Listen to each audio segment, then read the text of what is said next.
Tenaga honorer di lingkungan pemerintah Kota Palembang bisa sedikit bernapas lega.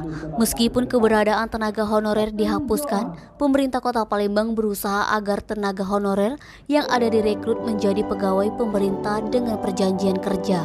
Sekretaris Daerah Kota Palembang Ratu Dewa berjanji akan memperjuangkan ribuan tenaga honorer di lingkungan pemerintah Kota Palembang. Pemerintah Kota Palembang melalui BKPSDM Kota Palembang akan meminta Menpan RB agar seluruh tenaga honorer menjadi prioritas untuk direkrut menjadi pegawai pemerintah dengan perjanjian kerja. Tidak hanya tenaga pendidikan dan kesehatan, juga formasi lain agar bisa direkrut menjadi pegawai pemerintah dengan perjanjian kerja. Denny, Sumeko TV melaporkan.